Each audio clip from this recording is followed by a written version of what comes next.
नाम है हार्दिक और आप देख रहे हैं नॉलेज रिपेयरिंग। आज से इस चैनल के अंदर हम इकोनॉमी जो है वो स्टार्ट कर रहे हैं। इस चैनल के अंदर हम जो इकोनॉमी सिखा रहे हैं उस इकोनॉमी की मदद से आप यूपीएससी या फिर कोई भी स्टेट पीसीएस जो है उसकी वो उन सभी एग्ज़ाम या फिर वो सभी एग्ज़ाम की जहाँ पर इकोनॉमी यानी कि अर्थतंत्र जो है वो पूछा जाता है, उन सब के अंदर यह इकोनॉमी जो है वो आपको काम आएगा। यहाँ पर जो इकोनॉमी है वो हम बेसिक से लेकर एडवांस तक और कॉम्प्रिहेंसिव तरीके से और इंटीग्रेटेड तरीके से इसको कंप्लीट करने की कोशिश करेंगे। तो यह जो है इसका पहला लेक्चर है। तो पहले लेक्चर के अंदर हम समझने की कोशिश करेंगे, पहले ही लेक्चर जो है उसमें हम समझने की कोशिश करेंगे कि मनी यानी कि पैसा, जो पैसा जो है उसका इवोल्यूएशन कैसे हुआ। इवोल्यूएशन का मतलब तो आपको पता ही होगा कि उत्क्रांति, मतलब कि मनुष्य जो है उसकी भी एक तरीके से इवोल्यूएशन यानी कि उत्क्रांति होती। जैसे अभी हम ह्यूमन यानी कि मनुष्य जो है तो हम पहले ऐसे नहीं थे। लोग बोलते हैं कि हम पहले बंदर थे, चिंपांजी थे, उसमें से इवोल्व होते होते होते हम कैसे बन गए भाई, ह्यूमन बन गए। तो उसी तरीके से मनी में अभी हम कैसे यूज़ करते हैं, तो फिर कभी हम 10 रुपये की नोट यूज़ करते हैं, कभी हम सिक्के यानी कि कॉइन जो है वो यूज़ करते हैं, कभी हम 2000 रुपीज़ की नोट जो है यूज़ करते हैं। तो अभी ये 2000 रुपये की नोट यूज़ करते हैं, तो क्या वो भारत 1947 में आज़ाद हुआ तो क्या हम तब से कर रहे हैं? तो क्या नहीं, ये 2000 की नोट तो अभी 2-3 साल पहले ही आई है। तो मतलब कि मनी जो है उसका इवेल्यूएशन कैसे हुआ, इवोल्यूएशन उत्क्रांति उसकी कैसे हुई वो हम समझते हैं।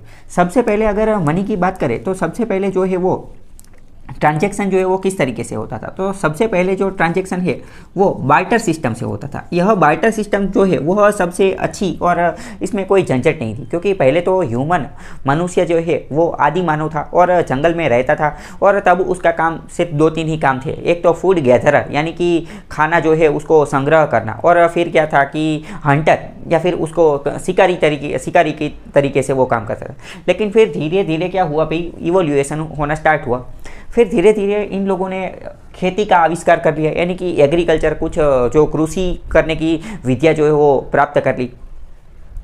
कृषि के जो अवशेष है वो भी अलग अलग जगह पे, हमारे जो मेहरगढ़ नाम की जगह है पाकिस्तान के अंदर, वहाँ पर कृषि के अवशेष जो है वो मिलते हैं, लेकिन अभी हम उसकी बात नहीं करते हैं। तो फिर कृषि और वो सब हो गए, तो फिर बार्टर सिस्टम नाम की एक सिस्टम है।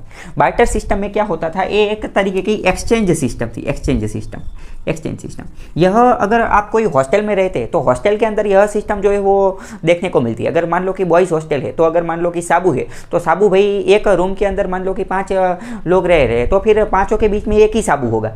एक इंसान जो है वो साबू लाता है, तो फिर दूसरा जो है वो कोई और चीज़ लाता है, या फिर एक्सचेंज। बार्टर सिस्टम में क्या होता था, मान लो कि आपके पास 1 kg जो है वो गेहूँ है यानी कि वीट है, तो उसको आप एक्सचेंज कर सकते थे किसके साथ, तो कि 1 kg जो है वो राइस के साथ एक्सचेंज कर सकते थे। या फिर मान लो कि आपके पास 1 किलोग्राम टोमेटो है, तो उसको आप पोटैटो के साथ एक्सचेंज कर सकते हैं। मान लो कि आपके पास शुगर है, तो मतलब कि इस तरीके से लोग जो है वो अरस बरस किया करते थे। अभी हम बात करें तो भारत जो है, भारत वो अपने स्पाइसेस यानी कि मसालों के लिए जाना जाता था। तो हमारे जो स्पाइसेस जो थे वो यूरोप के अंदर भेजते थे, यूरोप के अंदर। और फिर जो सेंट्रल एशियन कंट्रीज है वहाँ पर, मतलब कि सेंट्रल एशियन में अभी जो सऊदी अरेबिया, यूएई, कतर, उन सब में हम यह भेजने का काम करते थे।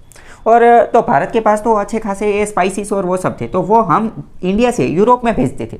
तो यूरोपियन लोग और ये जो सेंट्रल एशियन कंट्रीज है वो हमें क्या बेचते थे, तो वो हमें उसके एक्सचेंज में बुलियन देते थे। बुलियन का मतलब क्या होता है, बुलियन का मतलब होता है प्रेशियस मेटल्स। प्रेशियस मेटल्स में क्या आता है, मतलब कि गोल्ड, मतलब कि सिल्वर, मतलब कि डायमंड, या फिर ऐसी जो चीज़ है वो हमें देते थे। तो इसीलिए भारत को सोने की चिड़िया बोला जाता था। और कई बार तो भारत को क्या, सिंक ऑफ गोल्ड भी बोला जाता है, क्योंकि पूरा का पूरा जो गोल्ड, सोना जो है वो यूरोप और सेंट्रल एशियन कंट्रीज से बहकर भारत के अंदर आ जाता था। क्यों? क्योंकि भाई हम यह सारी चीज़ें जो है वो पहुंचाते थे। और भारत का तब इकोनॉमी के अंदर ग्लोबल वर्ल्ड की जो जीडीपी है उसके अंदर योगदान भी 33% के आसपास था। तो इसी तरीके से भाई ये बोला जाता था। तो हम एक्सचेंज करते थे, वो लोग हमें क्या देते थे, हम उनको स्पाइसेस यानी कि मसाले देते थे, और उसके बदले में वो हमें क्या देते थे, ये बुलियन, गोल्ड और सिल्वर और डायमंड और ये सब देते थे। तो ये भाई बार्टर सिस्टम हो गया। लेकिन बार्टर सिस्टम तो बहुत अच्छी थी, लेकिन फिर भी उसके अंदर कुछ डिसएडवांटेजेस या फिर उसके अंदर कुछ खामी थी। तो उसकी कुछ खामी क्या थी वो कुछ देखते हैं। सबसे पहले उसकी खामी क्या थी, तो क्या भाई पेरिसेबल आइटम्स मतलब कि कुछ ऐसी चीज़ वस्तुएं जो जल्दी से ख़राब हो जाती है। मान लो कि टोमेटो है, एक इंसान जो है उसके पास 1 किलो टोमेटो है और दूसरे के पास वीट है, तो अगर ये दोनों बार्गेनिंग करेंगे तो बार्गेनिंग के अंदर जो ये वीट वाला है उसकी बार्गेनिंग पावर ज़्यादा हो जाएगी और टोमेटो वाले की कम हो जाएगी। क्यों? क्योंकि अगर मान लो कि ये बोलता है कि भाई मैं तो तेरे को 1 किलो टोमेटो है उसके सामने मैं सिर्फ 500 ग्राम 500 ग्राम वीट ही दूंगा, तो ये ज़्यादा बोल नहीं पाएगा। क्यों? क्योंकि अभी टोमेटो है वो तो कुछ दिनों में ही ख़राब हो जाएंगे। तो मतलब कि इसकी जो सेल्फ लाइफ है, सेल्फ लाइफ उसको भी ध्यान में रखना पड़ता है। अगर तो फिर ये वीट तो टोमेटो के कंपैरिजन में देखें तो ज़्यादा समय तक अच्छे रह पाएंगे। तो मतलब कि पेरिसेबल गुड्स का जो आदान प्रदान था वो अच्छी तरीके से हो नहीं पाता था। दूसरी बात थी वो सर्च कॉस्ट। सर्च कॉस्ट का मतलब क्या है? मान लो कि इसके पास वीट है और इसके पास टोमेटो है, तो इन दोनों का काम कब होगा? अगर ये टोमेटो वाले को वीट चाहिए और ये वीट वाले को टोमेटो चाहिए तभी इसका काम होगा। अभी मान लो कि ये वीट वाले को टोमेटो चाहिए ही नहीं, तो उसको राइस चाहिए, तो या फिर उसको मकई चाहिए, तो कॉर्न चाहिए, तो इसको अलग अलग चीज़ चाहिए, तो भाई सर्च कॉस्ट जो है वो ज़्यादा हो जाता था। तो फिर घूमना पड़ता था। और या मान लो कि अभी की अगर हम बात करें तो अभी तो फ्यूल का चार्ज इतना हो जाएगा। मान लो कि आपके पास कोई चीज़ है और अगर उसको ऐसे बार्टर सिस्टम से एक्सचेंज करना है तो पेट्रोल के दाम ही बहुत ज़्यादा हो जाएगी। तो सर्च कॉस्ट मतलब कि बहुत सारी इसमें इश्यू यानी कि समस्या थी। तो फिर बार्टर सिस्टम में और फिर कोई मनी को नापने की भी कोई चीज़ थी नहीं। दूसरा, ये जो है ये कोई इनोवेशन को बढ़ावा नहीं देती थी। इनोवेशन को क्यों बढ़ावा नहीं देती थी? अभी इसमें पता चल गया कि भाई सबसे ज़्यादा पैसे किसके मिलते हैं, तो फिर जो बुलियन है यानी कि गोल्ड और उन सब में ही सबसे ज़्यादा पैसे मिलते हैं। तो लोग कुछ काम ही नहीं करते थे, लोग फिर ये बुलियन में ही उसको ही ढूंढने का और उन सब का काम करते थे। अभी तो पैसा जो है तो अभी तो क्या इनोवेशन, नई लोग नई तरकीब या फिर नई खोज करने का और वो सब काम करते, तो यह जो है वो इनोवेशन को भी बर्बाद कर देता था। तो इस बार्टर सिस्टम में एक और प्रॉब्लम ये था कि यह जो बार्टर सिस्टम थी वो पूरी की पूरी नॉन फंजिबल थी। यहाँ पर आपको दो कीवर्ड समझते हैं, एक तो फंजिबिलिटी और नॉन फंजिबिलिटी, या फिर फंजिबल आइटम्स या नॉन फंजिबल आइटम। सबसे पहले समझते हैं कि फंजिबल आइटम क्या है। फंजिबल आइटम मतलब कि ऐसी आइटम जिसको आप कट कर सकते हैं या फिर जिसको आप डिवाइड कर सकते हैं, जिसको आप क्या कर सकते हैं, डिवाइड कर सकते हैं, जिसका भाग कर सकते हैं। मान लो कि आपके पास 2000 रुपये की नोट है, तो ये 2000 रुपये की नोट है तो उसको आप 100 की 20 नोट में डिवाइड कर सकते हैं, या फिर 500 की जो है वो 4 नोट में डिवाइड कर सकते हैं। मतलब कि हमारी जो करेंसी नोट है वो क्या है, वो फंजिबल है। वो क्या है? फंजिबल है। जबकि नॉन फंजिबल आइटम कुछ इस तरीके की आइटम होती है जिसे हम डिवाइड नहीं कर सकते, जिसे जो है वो हम डिवाइड कर सकते। फॉर एग्जांपल समझो कि कोई एक पेंटिंग है, कोई पेंटिंग अभी कोई पूरी की पूरी पेंटिंग है, वो पेंटिंग जो है वो मान लो कि 10 लाख रुपए की है। तो अभी ऐसा तो नहीं है ना कि वो जो पेंटिंग है उसका आधा कि उस पेंटिंग का आधा हिस्सा कर दो और 5-5 लाख में बेच दो, या फिर 2-2 लाख की 5 पेंटिंग बना दो। ऐसा नहीं हो सकता। क्यों? क्योंकि ये जो पेंटिंग है वो नॉन फंजिबल आइटम है। अगर उसको डिवाइड कर देंगे तो वह अपनी वैल्यू जो है वो गायब कर देगा। इसी तरीके से डायमंड है। अगर मान लो कि एक बहुत ही बड़ा सा डायमंड है, तो डायमंड जितना बड़ा होगा और जितना ये ज़्यादा कैरेट का होगा उसकी वैल्यू जो है, उसकी कीमत जो है वो उतनी ही ज़्यादा होगी। अभी ऐसा तो नहीं है ना कि वो जो बहुत बड़ा डायमंड है तो उसको मान लो कि छोटे छोटे पीस में कट कर दो, तो उसको डिवाइड कर दो, तो उस तरीके से उसकी वैल्यू डिवाइड होगी। तो ये नहीं, ऐसा नहीं होगा। क्यों? क्योंकि जितना बड़ा होगा तो उतना ही वह यूनिक होगा और उस तरीके से उसकी वैल्यू होगी। तो इसी तरीके से बार्टर सिस्टम में क्या प्रॉब्लम रहता था? बार्टर सिस्टम में यह प्रॉब्लम रहता था कि भाई वो जितनी भी आइटम थी वह सभी नॉन फंजिबल आइटम होती थी। यही चीज़ जो है वो आगे जाके हम जो कॉमोडिटी मनी जो जब पढ़ेंगे तो उसमें भी वही सेम प्रॉब्लम होगी, क्योंकि कॉमोडिटी मनी है उसी में भी ये नॉन फंजिबिलिटी का गुणधर्म जो है वो पाया जाता है। और अभी आजकल एक नई आइटम जो आई है, नॉन फंजिबल टोकन बनाया है। तो जब हम इसकी चर्चा करेंगे नॉन फंजिबल टोकन के ऊपर, मैं एक अलग से वीडियो बना दूंगा, तब भी हमें यह फंजिबिलिटी और नॉन फंजिबिलिटी का भेद जो है वो पता होना चाहिए।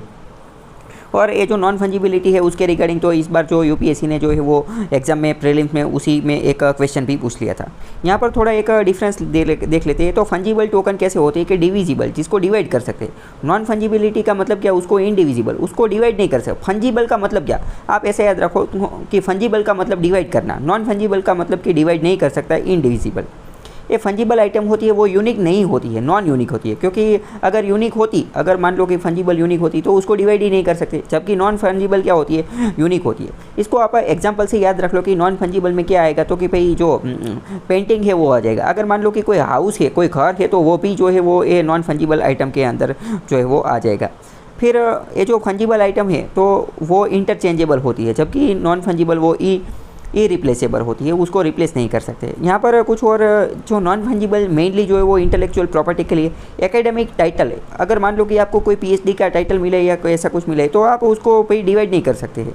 आर्ट वर्क मतलब कि कोई आपकी जो इंटेलेक्चुअल प्रॉपर्टी है, आपके दिमाग से निकली हुई जो उपज है, आपकी ब्रेन चाइल्ड है, तो वो आपका एक आर्ट वर्क हो गया। तो उसको आप जो है वो क्या डिवाइड नहीं कर सकते, तो नॉन फंजिबल हो जाएगा। म्यूजिक कंपोजिशन, गेमिंग, यूटिलिटी, इस तरीके से आप जो है वो याद रख सकते हैं। इस तरीके से सबसे पहले बार्टर सिस्टम में कुछ खामी थी। तो बार्टर सिस्टम में खामी थी, इसी वजह से क्या हुआ, मनी यानी कि पैसे की खोज हुई। तो पैसे की जो खोज हुई तो सबसे पहले किस तरीके के पैसे आए वो हम देखते हैं। तो पैसे की सबसे पहले जो जिस तरीके के पैसे आए तो वो थे कॉमोडिटी मनी। कॉमोडिटी मनी, ये कॉमोडिटी मनी किस तरीके के मनी थे वो हम समझते हैं। कॉमोडिटी का मतलब क्या होता है, कॉमोडिटी का मतलब चीज़ वस्तु है। तो ये कॉमोडिटी मनी में इन लोगों ने क्या किया, प्राचीन समय में लोगों ने कोई एक चीज़ जो है वो नक्की कर दी। मान लो कि पेबल्स या फिर कोई पत्थर जो है, कोई स्टोन है, या फिर कोई इस तरीके की वैल्यू जो है वो नक्की कर दी, या फिर गोल्ड का कॉइन। गोल्ड कॉइन जो है वो भी बाद में आए, लेकिन जब कॉमोडिटी मनी में तो क्या था कि कोई एक ऐसी चीज़ जो है वो इन्होंने नक्की कर दी, जैसे कि जो कोई एक जगह पर पाती हो, तो इस तरीके की कॉमोडिटी मनी जो है वो इन्होंने नक्की कर दी। फिर कॉमोडिटी मनी में भी क्या हुआ था कि मान लो कि कोई स्टोन है, कोई पेबल है, ठीक है, तो मान लो कि इंडिया में उसकी वैल्यू जो है वो बहुत ज़्यादा है। क्यों? क्योंकि यहाँ पर उसकी स्केर्सिटी है, अच्छा है, वो पाया नहीं जाता। लेकिन कोई दूसरा देश है, वहाँ पर तो यह जो पेबल है, कोई पत्थर है, वो बहुत ज़्यादा मात्रा में पाए जाते हैं, तो फिर ऐसा चलेगा नहीं। तो फिर कॉमोडिटी मनी में भी कुछ प्रकार के इश्यू थे। तो फिर कॉमोडिटी मनी के बाद आई मेटालिक मनी। मेटालिक मनी में क्या था, तो मेटालिक मतलब कि मेटल का मतलब क्या होता है, धातु, जो लोखंड या फिर गोल्ड या फिर सिल्वर, उन सब की, मतलब कि उसके बाद आया मेटालिक मनी, जिसके अंदर कॉइन जो है वो मिंट करना स्टार्ट किया। मिंट का मतलब क्या है कि उसको जो ढाल देना और उसको अच्छे से शेप देना वो। लेकिन ये कॉइन को जो उसके लिए जो वर्ड प्रॉपर यूज़ किया जाता है उसे हम मिंट बोलते हैं। तो फिर मेटालिक मनी, तो मेटालिक मनी सबसे पहले गोल्ड और इस तरीके से जो है वो आती गई, ठीक है। अभी मेटालिक मनी जो है वो कौन उपयोग करते थे, तो मेटालिक मनी जो है वो ट्रेडर और किंग, इन सब लोगों के बारे में, जो उन सब लोगों को वो इसका उपयोग करते थे। भारत के अंदर जो इंडो ग्रीक किंग थे और कुषाण किंग जो थे, उन्होंने गोल्ड कॉइन जो है वो इश्यू किए थे। गुप्ता जो थे उन्होंने भी गोल्ड कॉइन जो थे वो इश्यू किए थे। लेकिन अभी ये सब हमारे काम की चीज़ नहीं। मेटालिक मनी के बाद क्या आया, तो मेटालिक मनी जो है उसके बाद पेपर मनी आया। पेपर मनी को ही हम क्या बोलते हैं, पेपर मनी को ही हम टोकन करेंसी बोलते हैं। पेपर मनी जो अभी हम नोट उपयोग करते हैं, करेंसी उपयोग करते हैं, इसे ही पेपर मनी बोलते हैं। उसके बाद क्या है, उसके बाद जो है बैंक मनी, मतलब कि फिर बैंक जो है, बैंक उसकी खोज हुई और बैंक में लोग जो है वो पैसा डिपॉजिट करवाने लगे। बैंक मनी या फिर उसी को डिपॉजिट मनी बोलते हैं। उसके बाद जो आया वो आया डिजिटल मनी। डिजिटल मनी मतलब कि इंटरनेट बैंकिंग की और उन सब की मदद से हम जो उपयोग करते हैं। और उसके बाद अभी जो लेटेस्ट चल रहा है वो तो है क्रिप्टो करेंसी।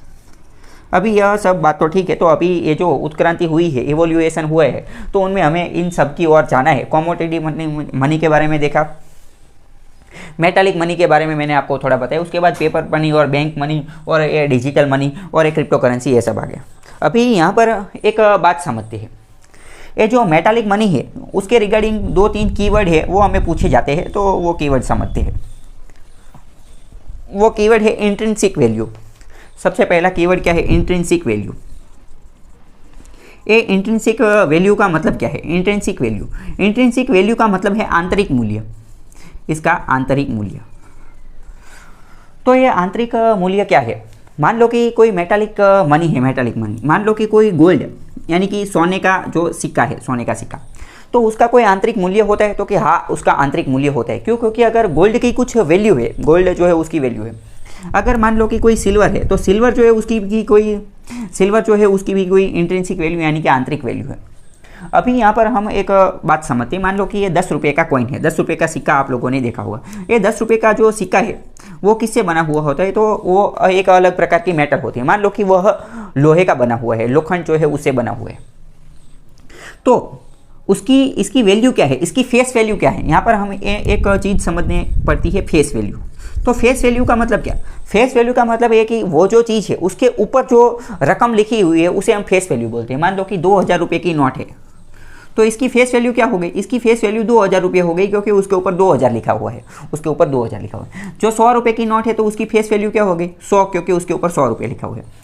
तो इसी तरीके से ये जो 10 रुपये का सिक्का है तो उसकी वैल्यू क्या हो गई, उसकी फेस वैल्यू जो है वो 10 रुपये हो गई। लेकिन अगर मान लो कि ये जो लोहा है उसे पिघला दिया जाए और फिर उसके अंदर से कोई और चीज़ बना दी जाए, या फिर यह जो लोहा है उसको अगर भंगार में बेच दिया जाए, तो इस लोहे की क्या वैल्यू होगी, इस लोहे की क्या वैल्यू होगी, मतलब कि उसकी इंट्रिंसिक वैल्यू, वो जो मेटल है उस मेटल की क्या वैल्यू होगी, उसको हम क्या बोलते हैं, इंट्रिंसिक वैल्यू बोलते हैं। तो ये जो मेटालिक मनी जितने भी होते हैं, यानी कि जितने भी कॉइन, जितने भी सिक्के होते हैं, उन सब में क्या होता है, ऐसी इंट्रिंसिक वैल्यू जो है वो होती है। तो अभी ये जो मेटालिक मनी में अभी हमें समझ में आ गया कि गोल्ड और सिल्वर दोनों ही है, दोनों मान लो कि एक गोल्ड का सिक्का है और दूसरा जो है वो सिल्वर का सिक्का है, दोनों की मान लो कि फेस वैल्यू जो है 10 रुपये है, दोनों की फेस वैल्यू क्या है, 10 रुपये है, और दोनों की साइज, हाइट दोनों ही समान है। आप ऐसा समझो कि यह गोल्ड कॉइन है, यह सिल्वर कॉइन है, दोनों का हाइट, वेट सब कुछ एक समान है, हाइट, वेट सब कुछ एक समान है, और दोनों की फेस वैल्यू जो है, फेस वैल्यू वो भी 10 रुपये ही है। मतलब कि इस अगर यह गोल्ड कॉइन आप देंगे तब भी आपको 10 रुपये की चीज़ वस्तुएं मिलेगी, यह देंगे तब भी आपको 10 रुपये की चीज़ वस्तुएं मिलेगी।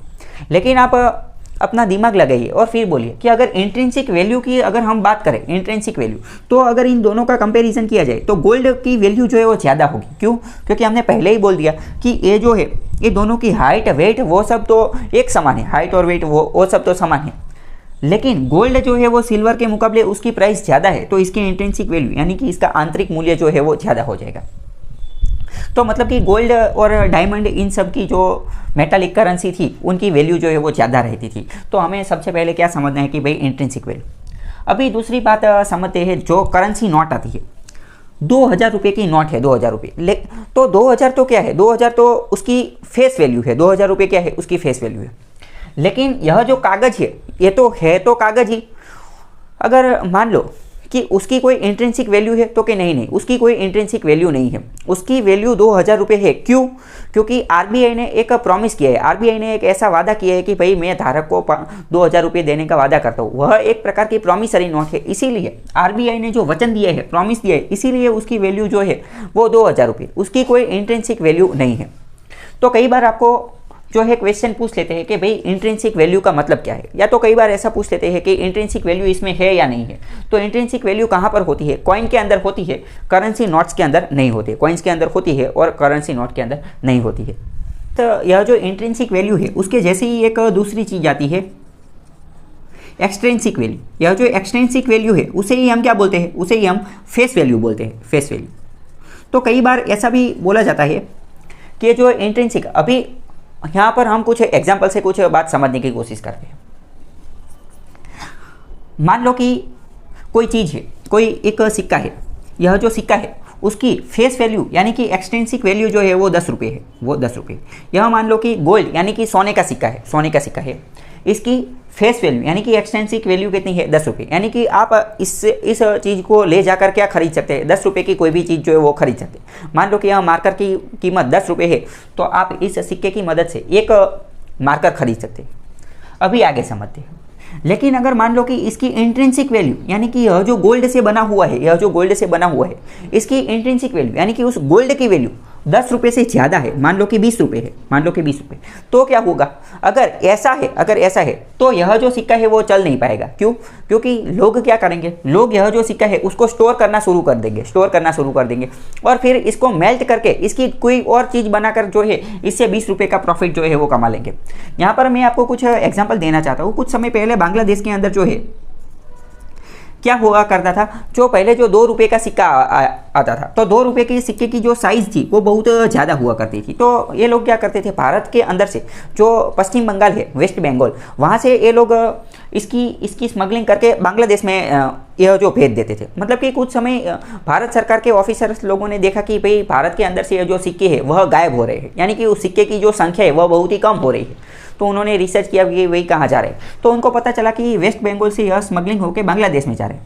ऐसा क्यों था? ऐसा इसलिए था क्योंकि यह जो 2 रुपये का एक सिक्के था, 2 रुपये का एक सिक्का, इनको यह मेल्ट कर देते थे, इनको पिघला देते थे और इसके अंदर से जिलेट की ब्लेड बनाते थे, जिलेट की ब्लेड। और यह जो एक सिक्का होता था, एक सिक्के के अंदर से 10 ब्लेड बनती थी, 10 ब्लेड। और अगर मान लो कि एक ब्लेड के 1 रुपीस मिलते हैं, तब भी अगर ब्लेड बनाने से कितना प्रॉफिट होता, तो ब्लेड बनाने से तो उनको 10 रुपये का प्रॉफिट हो जाता और इसकी फेस वैल्यू ही सिर्फ 2 रुपये है।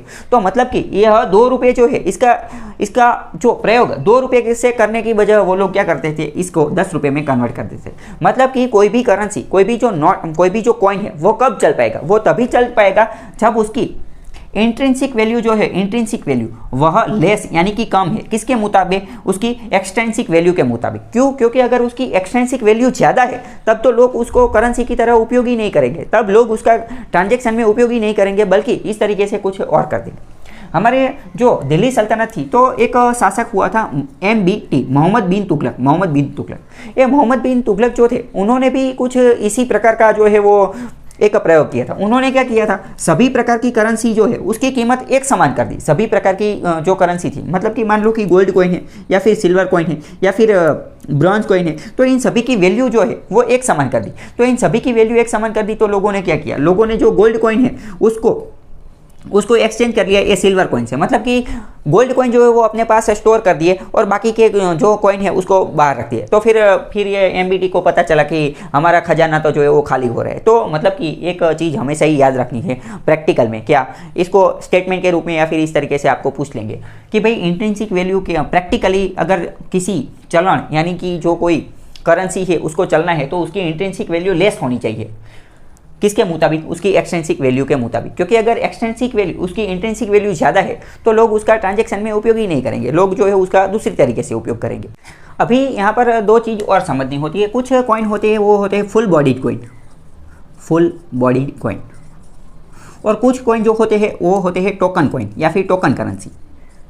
तो ये दोनों क्या है वो चीज़ समझते हैं। फुल बॉडीड कॉइन का मतलब क्या है? फुल बॉडीड कॉइन का मतलब ये है कि मान लो कि कोई सिक्का है, उस सिक्के की जो फेस वैल्यू है वो मान लो कि 10 रुपये है और यह मान लो कि गोल्ड कॉइन है, और यह जो इसका जो गोल्ड, इसके जो मेटल है उसकी वैल्यू भी, मतलब कि इसकी इंट्रिंसिक वैल्यू जो है वो भी अगर 10 रुपये ही होती है, मतलब कि यह गोल्ड से बना हुआ है, इसकी फेस वैल्यू 10 रुपये है, इसकी फेस वैल्यू क्या है 10 रुपये है, और यह जो गोल्ड है इसको अगर पिघला दिया जाए और गोल्ड को अगर गोल्ड की तरीके से बेचने जाए तब भी हमें 10 रुपये ही मिलते हैं, तो इसको हम क्या बोलेंगे? इसको हम बोलेंगे फुल बॉडीज कॉइन। अगर इनडायरेक्टली बोलना है तो इसकी जो इंट्रिंसिक वैल्यू है और इसकी एक्सटेंसिक वैल्यू है यह दोनों एक समान है, यह दोनों क्या है एक समान है। इसकी फेस वैल्यू और अगर यह जो मेटल है उस मेटल को पिघला कर अगर बेचा जाए, यह दोनों अगर समान है तो इसे हम फुल बॉडीड कॉइन बोलते हैं। और टोकन करेंसी का मतलब क्या? टोकन करेंसी का मतलब यह कि उसकी जो इंट्रिंसिक वैल्यू है, इंट्रिंसिक वैल्यू यह कम है किसके मुकाबले? तो कि उसकी एक्सटेंसिक वैल्यू जो है उसके मतलब कि उसकी एक्सटेंसिक वैल्यू ज़्यादा है और इंट्रिंसिक कम है। मतलब कि यह मान लो कि इसकी फेस वैल्यू 10 है यानी कि एक्सटेंसिक वैल्यू 10 है, लेकिन अगर इसको पिघला दिया जाए तो 10 रुपये से कम पैसे मिलेंगे, तो उसे हम क्या बोलते हैं? Token currency. तो अभी हमने जो बांग्लादेश वाला एग्जांपल जो देखा 2 रुपये का कॉइन वाला, तो अभी आप लोगों ने एक चीज़ नोट की होगी क्या, कि अभी जितने भी कॉइन आते हैं उन सभी कॉइन की जो साइज है वह बहुत छोटी कर दी है। क्यों छोटी कर दी है? क्योंकि अगर छोटी कर दी है तो उतना मेटल जो है उसका जो मेटल है वो उतना कम रहेगा, जितना मेटल कम रहेगा उसकी जो है वो इंट्रिंसिक वैल्यू कम रहेगी, और इंट्रिंसिक वैल्यू कम रहे वही तो हमारे लिए अच्छी बात है। अभी उसके बाद आगे जो आती है वो एक पेपर मनी और वो सब आते हैं, लेकिन यहाँ पर हमें एक और चीज़ जो है वो समझनी पड़ती है, उसका वो कीवर्ड है क्या है? Fiat money. फिएट मनी के रिगार्डिंग भी आपको क्वेश्चन जो है वो पूछा जाता है। फिएट मनी, यह फिएट मनी आखिर क्या चीज़ है? क्योंकि डायरेक्टली पूछ लेते हैं कि which of the following is fiat money, या फिर फिएट मनी के रिगार्डिंग 2 स्टेटमेंट दिए हुए हैं उसको जो है वो ध्यान में ले। तो फिएट मनी क्या है? कोई भी चलन या फिर कोई भी करेंसी, कोई भी चीज़ फिएट मनी है कि नहीं, वह नक्की कैसे होता है? तो फिएट मनी बनने के लिए 2 कंडीशन है, उसको फुलफिल करना बहुत ही जरूरी है। पहली कंडीशन क्या है? पहली कंडीशन यह है कि फिएट मनी बनने के लिए वह कॉइन या फिर करेंसी के रूप में होना चाहिए। टोकन कॉइन होगा तो भी चलेगा, फुल बॉडी कॉइन होगी तो भी चलेगा। मतलब कि पहले तो वो क्या होना चाहिए? मतलब कि कोई फिजिकल चीज़ होनी चाहिए जिसको हाथ में छू सके, ऐसी कोई चीज़ होनी चाहिए, कॉइन या फिर करेंसी के रूप में होना चाहिए। क्या? फिएट मनी की पहली शर्त क्या है? कि वह कॉइन या करेंसी के रूप में होना चाहिए। दूसरी शर्त यह है कि यह गवर्नमेंट के द्वारा, किंग के द्वारा, क्वीन के द्वारा, या फिर जो कोई भी देश है उस देश की जो सेंट्रल बैंक है, सेंट्रल बैंक, उसके द्वारा पब्लिश किया होना चाहिए।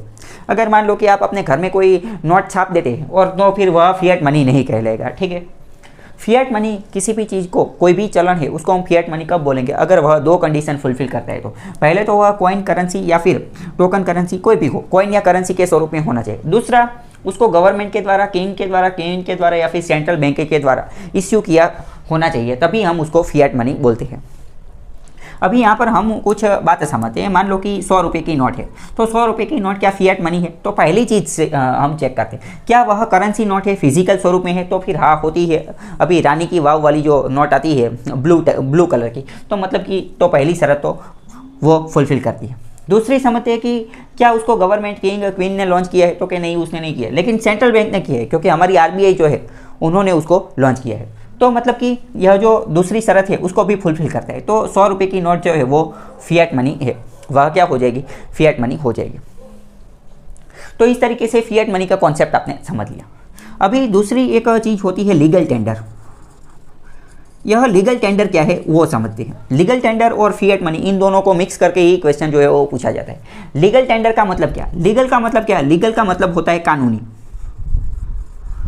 इसका मतलब यह कि कोई भी चीज़ है, कोई भी करेंसी है, कोई भी नोट है, उसको स्वीकारने के लिए, ट्रांजैक्शन पूरा करने के लिए, या फिर उसको अगर आपको किसी को पैसे चुकते करने हैं, पैसे आपको जमा करने हैं, तो आप उसको कोई पैसे दे रहे हैं, तो वो उसको एक्सेप्ट करने के लिए बाध्यकारी है। मतलब कि कानूनी तरीके से अगर मान लो कि कोई आप किसी को कोई पैसे दे रहे हैं और वह अगर वह पैसे लेने की मना कर रहे हैं, तो मतलब कि वह कानूनी तरीके से बाध्यकारी होना चाहिए, तो उसे हम लीगल टेंडर बोलते हैं। फॉर एग्जांपल समझते हैं कि आपको किसी को 10,000 रुपये देने हैं, 10,000 रुपये देने हैं, और अगर आप उसको 2,000 रुपये की 5 नोट देते हैं, तो फिर वह कानूनी तरीके से आपको यह नहीं बोल सकता कि मैं 2,000 रुपये की नोट नहीं लूँगा, आप मुझे 100 की नोट जो है वही ला के दो, या फिर आप मुझे जो है वो 10,000 रुपये का गोल्ड जो है वही ला के दो। तो मतलब कि लीगल टेंडर एक इस प्रकार की करेंसी है, या फिर एक इस प्रकार की नोट है, करेंसी है, या फिर ऐसी कोई चीज़ है कि जिसको ट्रांजैक्शन मोटिव में, ट्रांजैक्शन जब आप कर रहे हैं तब सामने वाला इंसान, सामने वाली पार्टी जो है वो उसको स्वीकारने के लिए मना नहीं कर सकता, रिफ्यूज़ नहीं कर सकता। मतलब कि कंपल्सन है, इसको स्वीकारना क्या है? कंपल्सन है। तो इसी को हम क्या बोलते हैं? लीगल टेंडर बोलते हैं, लीगल टेंडर बोलते हैं। कई बार आपने एक चीज़ देखी होगी कि ये जो 10 रुपीज़ का सिक्का है, 10 रुपये का जो सिक्का है, वो कई बार लोग जो है इसको स्वीकारने से मना कर देते हैं। तो लोग इसको स्वीकारने से मना नहीं कर सकते, क्यों? क्योंकि 10 रुपये का जो सिक्का है यह लीगल टेंडर है। और अगर मान लो कि कोई चीज़ लीगल टेंडर है और फिर भी अगर उसको स्वीकारने से मना करते हैं, तो हम क्या कर सकते हैं? तो हम लीगली, यानी कि कानूनी तरीके से एक्ट का प्रयोग करके हम उसके ऊपर कानूनी कार्यवाही कर सकते हैं, उसके ऊपर हम जो दावा जो है वो मान सकते हैं, उसके ऊपर मतलब कि लीगल प्रोसीडिंग्स, कानूनी कार्यवाही, केस वगैरह कार्य उसको कोर्ट में जो है वो ले जा सकते हैं।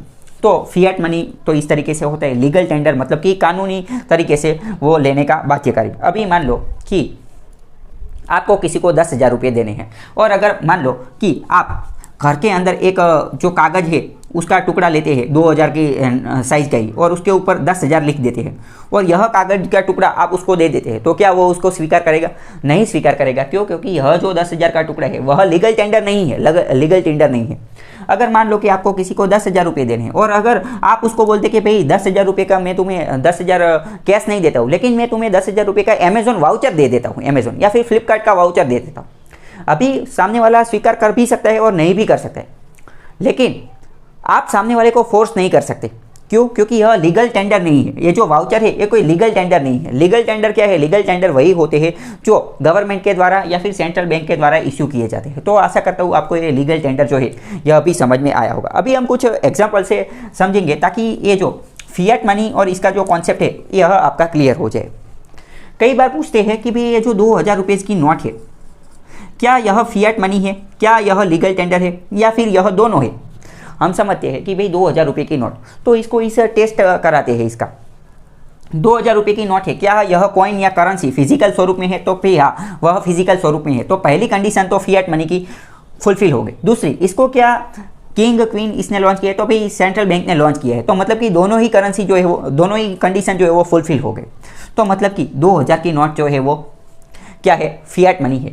यहाँ पर एक और बात मैं बता दूं, फिएट मनी के लिए यह दोनों ही कंडीशन फुलफिल होनी जरूरी है। दोनों ही कंडीशन फुलफिल, ऐसा नहीं है कि सिर्फ एक कंडीशन फुलफिल हो गई तो चलेगा, दोनों कंडीशन फुलफिल होती है तभी वह फिएट मनी बनती है, नहीं तो नहीं बनती है।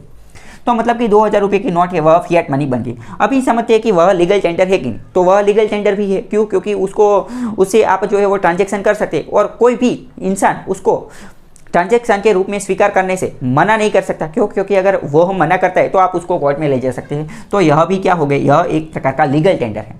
अभी दूसरी बात हम समझते हैं। दूसरा जो एग्जाम्पल है उससे आपका जो सारा डाउट है वो क्लियर होगा। अगर मान लो कि 1000 रुपीज़ 1000 रुपये की नोट है, उसकी बात करते हैं। 1000 रुपये की वही नोट की हम बात कर रहे हैं जो बंद हो चुकी है, जब वो डीमोनेटाइजेशन हुआ और तब 500 और 1000 की जो पुरानी नोट जो बंद हो गई थी, वही 1000 रुपये की नोट की हम बात करें तो वो जो 1000 रुपये की नोट वह फिएट मनी है या नहीं, लीगल टेंडर है या नहीं, उसकी हम बात करते हैं। तो सबसे पहले फिएट मनी का टेस्ट लगाते हैं उसके ऊपर, क्या वह कॉइन या करेंसी के रूप में है, तो हाँ वो करेंसी के रूप में है। उसको किसने लॉन्च किया है, तो भाई सेंट्रल बैंक ने लॉन्च किया है। तो यह दोनों कंडीशन फुलफिल हो गए, तो मतलब कि 1000 रुपये की नोट जो है वो फिएट मनी है, वो फिएट मनी है। अभी लीगल टेंडर की बात करते हैं। आप सोचो कि क्या आप इस 1000 रुपये से कोई अपना जो डेब यानी कि आप उसका ट्रांजैक्शन में उपयोग कर सकते हैं। आप क्या पुरानी 1000 रुपये की नोट ले जाकर कोई चीज़ वस्तुएं खरीद सकते हैं, तो क्या नहीं, आप उससे कोई चीज़ वस्तु खरीद नहीं सकते। क्यों? क्योंकि यह लीगल टेंडर नहीं है, लीगल टेंडर नहीं है। तो यहाँ पर आपको एक अच्छी तरीके से अब आपके डाउट क्लियर हुए होंगे कि जो पुरानी 1000 रुपये की जो नोट है वह फिएट मनी तो है लेकिन लीगल टेंडर नहीं है। क्यों? क्योंकि वो लीगली उससे कोई ट्रांजैक्शन हम कर सकते नहीं है। तो इसी प्रकार से क्वेश्चन जो है वो पूछा जा सकता है कि भाई फिएट मनी की कंडीशन क्या है, स्टेटमेंट ही दे देंगे या फिएट मनी की कंडीशन क्या है, या फिर लीगल टेंडर जो है वो है कि नहीं है, कि इस तरीके से। आगे जो है वो है बैंक मनी या फिर डिपॉजिट मनी। अभी ये बैंक मनी या डिपॉजिट मनी क्या है वो समझते हैं। धीरे धीरे जो है फिर क्या हुआ कि बैंक का इवैल्यूएशन हुआ, यानी कि बैंक जो है उसकी स्थापना हुई। सबसे पहले अलग अलग जो राज्य थे उन्होंने अपनी तरीके से बैंक बनाई। यह जो भारत के अंदर जो अंग्रेज लोग आए थे, इंग्लिश ब्रिटिशर्स, उन लोगों ने भी अपनी सहूलियत के लिए बैंक जो है उसकी स्थापना की। ज़्यादातर तो ये बैंक बनाने का उद्देश्य जो है वो वॉर फंडिंग के लिए, जो प्रथम विश्व युद्ध और दूसरा विश्व युद्ध था तो उसके दौरान उनको पैसे की और उन सब की ज़रूरत थी। तो फिर धीरे धीरे बैंक का कॉन्सेप्ट आया, बैंक जो है वो बननी शुरू हुई। तो बैंक शुरू हुई बननी, तो फिर लोगों ने क्या किया कि लोग इस बैंक के अंदर अपने पैसे जो है डिपॉजिट करने लगे, मतलब कि उसके अंदर जमा करने लगे। तो फिर एक तरीके से जो है बैंक मनी और डिपॉजिट मनी जो है उसका कॉन्सेप्ट है। और तो अगर ये बैंक मनी का जो कॉन्सेप्ट आया तो उसके अंदर फिर एक चीज़ की ज़रूरत हुई, core banking services. Core banking services क्या है वो हम नेक्स्ट यानी कि आने वाले लेक्चर्स के अंदर समझेंगे। और उसके बाद क्या आया, क्रिप्टो करेंसी। तो क्रिप्टो करेंसी तो एक अलग ही चीज़ है। तो क्रिप्टो करेंसी के लिए हम एक पूरा डेडिकेटेड लेक्चर रखेंगे और उसमें हम उसी की बात करेंगे भाई क्रिप्टो करेंसी क्या है। एक बार फिर से हम देख लेते हैं कि भाई यह सब कुछ कैसे शुरू हुआ। तो सबसे पहले तो बार्टर सिस्टम थी, बार्टर सिस्टम के अंदर कुछ खामी थी। तो उसके बाद क्या आया, कमोडिटी मनी है। कमोडिटी मनी के अंदर कोई चीज़ के अंदर कोई भी चीज़ ले लेते हैं, मान लो कि कोई स्टोन ले लेते हैं या फिर कोई पेबल ले लेते हैं या फिर कोई अच्छी कॉफ़ी बीन्स ले लेते हैं, व्हीट का टुकड़ा जो है वो ले लेते हैं, कोई भी ऐसी चीज़ जो है वो जो वहाँ पर स्कैरसिटी में हो वो ले लेते हैं, कुछ भी कमोडिटी, और उसका मनी के तरीके का उपयोग करते हैं। उसके बाद मेटालिक मनी आया, उसके बाद टोकन करेंसी या फिर पेपर मनी या फिर फिएट मनी आया। उसके अंदर हमने दो अत्यंत महत्वपूर्ण कॉन्सेप्ट समझे, फिएट मनी और लीगल टेंडर। फिएट मनी और लीगल टेंडर से आपको क्वेश्चन पूछे जाते हैं। और उसके बाद बैंक मनी, बैंक की स्थापना हुई, लोग अपने पैसे जो है बैंक में जमा करने लगे, डिपॉजिट मनी भी इसको बोलते हैं। फिर उसके बाद क्रिप्टो करेंसी, क्रिप्टो करेंसी में हम अलग से समझेंगे। ये CBS क्या है वो भी आगे के लेक्चर में ही समझेंगे।